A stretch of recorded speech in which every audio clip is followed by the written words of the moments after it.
All right, next we have Leonard Blatt.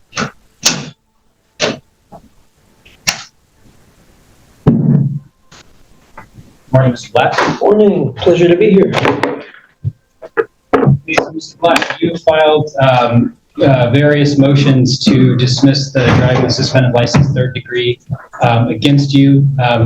I've read all of it. And we are getting kind of late in the morning here. Is there anything you'd like to say that is different from what, or you'd like to highlight from the motions that you filed? Well, first, may I ask the court to identify yourself and the prosecutor? Certainly. I'm Court Commissioner Jacob Stillwell. And prosecutor today is Ford Libby, Rule 9, supervised by Rosemary Fitzgerald. Yes. When the officer stopped me, he asked me for paperwork and simply accused me of a paperwork violation. He asked for three things: license, proof of insurance, and registration. Anyone who's engaged in a potentially hazardous activity like operating a motor vehicle has to have his paperwork in order, especially insurance, because he can cause damage with his car. Excuse me. Same thing is true with yourself, because being a judge is a potentially hazardous occupation because it involves violence.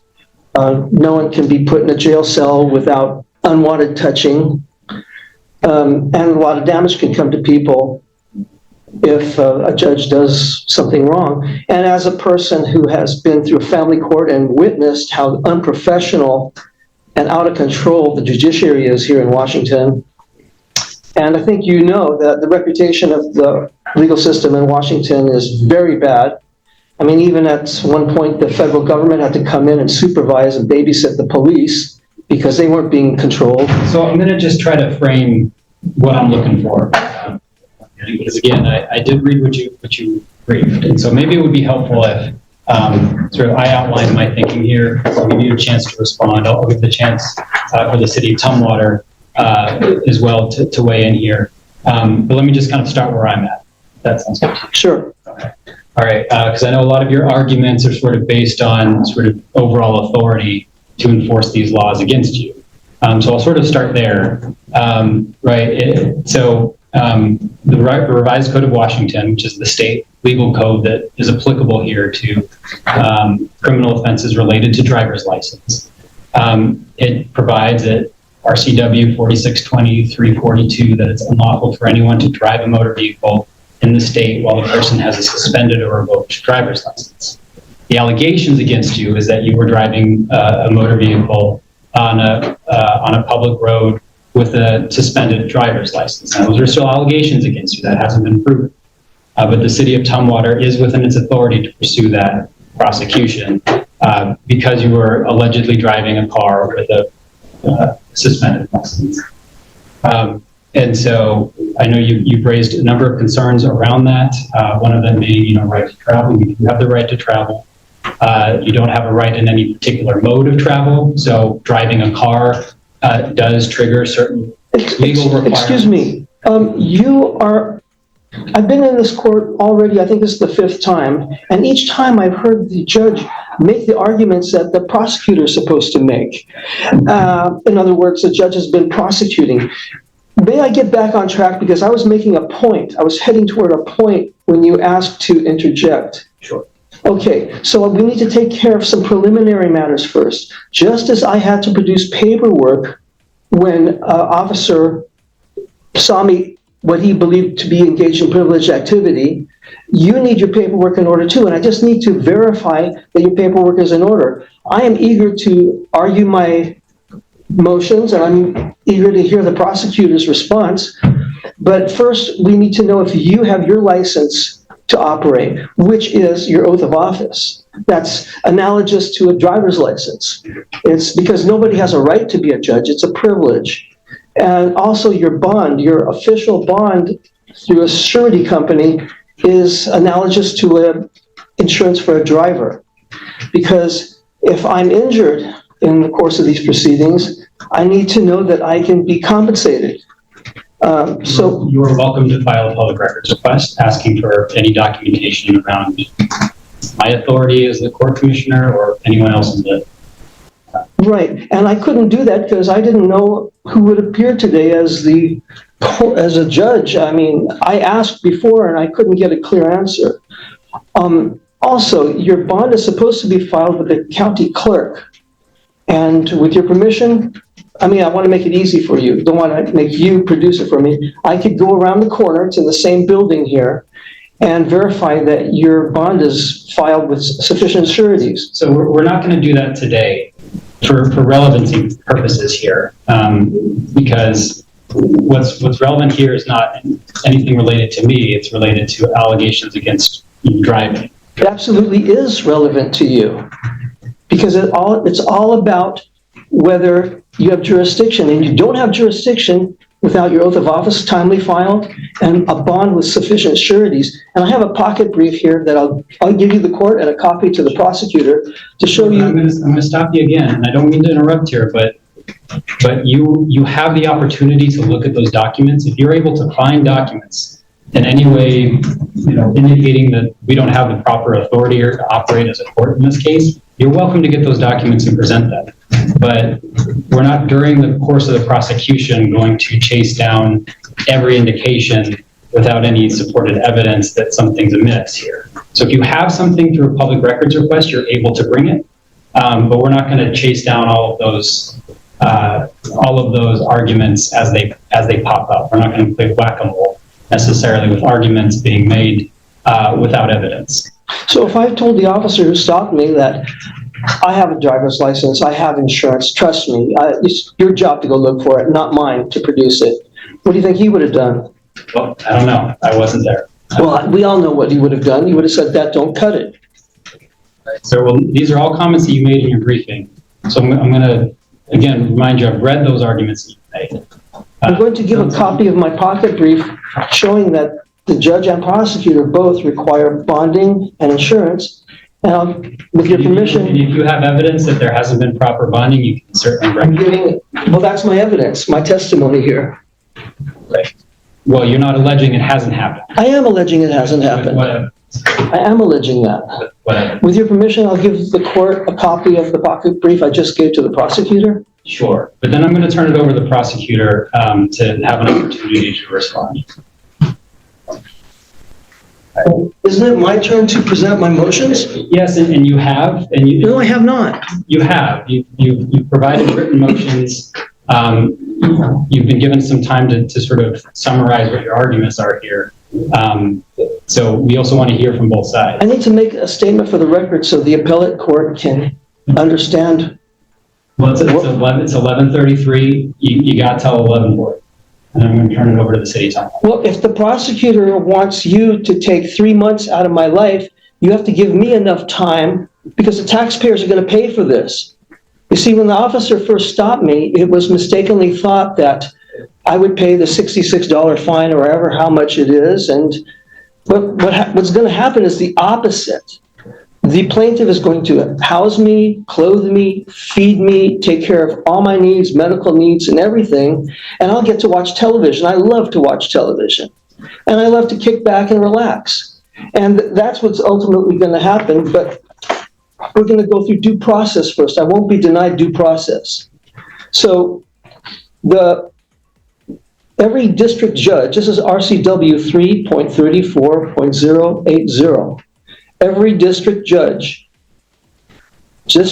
pro tempore, and district court commissioner shall, before entering upon the duties of office, take an oath to support the Constitution of the United States and the Constitution of the State of Washington. And as far as bonds, every judge of a municipal court, before entering upon the duties of office, shall take and subscribe the following oath or affirmation. I do solemnly swear or affirm that I will support the Constitution of the United States and the Constitution of the State of Washington. The judge shall also give such bonds to the state and city for the faithful performance of the judge's duties as may be by law, ordinance, or directed. The prosecutor's bond, every county official, before he or enters upon the duties of his or her office, shall furnish a bond condition that he will faithfully perform the duties of his or her office. Prosecuting attorney, shall file it in the amount of $5,000 with sureties to be approved by the proper county legislative authority. Tumwater police officers also have to have a bond, and that's RCW 35A.12.080. As far as, so it's very, very important. It's not just a joke or something that's not important. It's very important that you have an oath of office on file, because from what I've observed in this court and many, many courts throughout the last 40 years living in this state, that judges hate to follow the Constitution. They despise it. So I need to ascertain that you have a timely filed oath of office. Now, I did make a public disclosure request for all the judges that might be operating in this court, and I have them here. I want to make sure your name is on it. I have an oath of office for a John Tunheim. It's not you, right? I remind you too, you've got till 11:40. It's 11:36. What if it takes longer?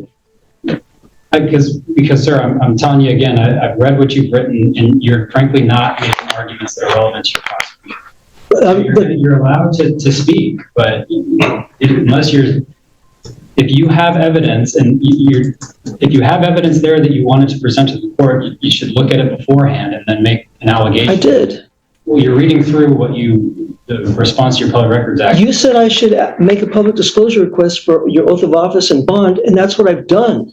And here I'm going through it. Right, you should go through it before the hearing. Well, I didn't know who you were until I just sat down here. Well, I didn't know who the prosecutor was.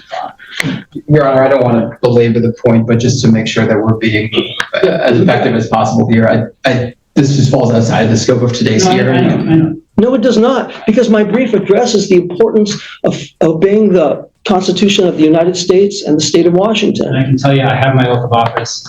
I took it a couple of weeks ago. Granted, I'm newer here, but I took it in this very room. Well, I could not find it unless it's here, because I was given all the oaths of every judge that could possibly be working here. That's what I requested. I also have an oath of office for, it's John Tunham again. He gave me a few of them. As far as bonds, just so you know. Joel L. Lapierre is supposed to have a bond. That's not you, though, right? What is your bonding number? I don't know. Off the top of my head. Okay, so before we can proceed, we have to take care of this preliminary matter. That's not true. Well, You are welcome to bring evidence that I'm not a correct judicial officer for this, but again, we're not going to play whack-a-mole. Well, you're supposed to prove it to me, just like I was supposed to prove it to the officer that stopped me, that my paperwork was in order before engaging in a privileged activity. I certainly believe that, but that's not the law. You don't, can you cite the law then? No, you're asking me to cite a law that doesn't exist. A judicial officer does not need to present their bonding number to every defendant. But you need to have a bonding number, and we've determined that you don't. I requested the bonding information and the oaths of office of every judicial officer that could be working in this court, and they gave it to me all here, but your name doesn't appear to be on it. Well, That's prima facie evidence that you don't have an oath of office or bond. Okay, well then you can file a motion on that specific question if you'd like, but you've got 2 more minutes for this morning. Okay, I'd like to file that motion right now. You don't have it. You got to go file a motion. I can make a verbal motion. I can make it orally. Do you want me to find the RCW, the statute that allows me to make it orally? Sure, and then you can go and you'd have to, well, I can't give you legal advice, but... You gave me a lot of legal advice today. Explaining what the law is. The prosecutor said nary a word. You got one more, well, because we've been giving you a chance to speak, and you've got 1 more minute before we're turning it over to the prosecutor. Well, I have to determine whether we have jurisdiction here. No, that's not up to you. Well, it's up to you, but you're not making a decision on it. Because we do have jurisdiction. I'm telling you I have an oath of office. But that's not enough. Me telling the police officer I have a driver's license is not enough. The allegations that you did not have a valid driver's license. Yeah, a surgeon telling his licensing authority I have a license without proving it is not enough. We have prima facie evidence here that you don't have an oath of office or bonding. And the Constitution, you say you have an oath of office, well, that means you swore to uphold the Constitution. And the Constitution requires you to have an oath of office timely filed, and RCW Title 42 says if you don't have it timely filed, you're not lawfully in office. That means that you can't preside over this hearing. And to the extent you want an answer right now, I'm denying that motion. If you want to file something in writing that goes into that in more detail and provides some kind of evidence that I don't have authority, you're able to do that. I don't know when you made your public records request. It might have been before I took my oath of office, but we're out of time for your arguments. How do you spell your name? S-T-I. S-T-I. L-L. L-L. W-E. W-E. L-L. L-L. First name Jacob with a C. Okay. I'm going to not participate in an unlawful hearing, so I'm going to go over to the clerk's office and try to get your oath of office and bond. And if they have it, I'll be back here and let's proceed. I'm actually eager to do so. Well, we're going to have to file a motion. We're not going to probably be here anymore when you come back. We close up at noon. You don't operate after lunchtime at all? No, the calendar is going to end at noon. So if you find something, you can file a motion, but we're not going to stay open just so you can go do the public records request. Okay, well, I came here at 9 o'clock because I thought things would start then, and I had to endure watching all this. So we're out of time at this point. So that's what I'm going to do, because I'm not going to participate in an unfair hearing where there's no jurisdiction. I will file another motion. Final comments here, because we got to move on. My final comments are this. We're going to assume that you don't have an oath of office timely filed or bonding, so you can't proceed over this hearing. If you can go get evidence of that, you can come back, but until then, we're going to, unless the prosecutor has anything to say. Okay, so then, since I object... Sir, I'm moving it over to the prosecutor. So since I'm wait, I have a right to make my motions. I have a right to argue my motions. Sure. I brought this hearing, I understand. not the We're going to prosecutor. move on. I brought this hearing, not the prosecutor. We're going to move on. So I'm going to ask you to recuse yourself, since you're not... All right, well, if there's been a request for recusal, perhaps I won't be here at the next hearing, but that's going to be it for today, okay? Free to go.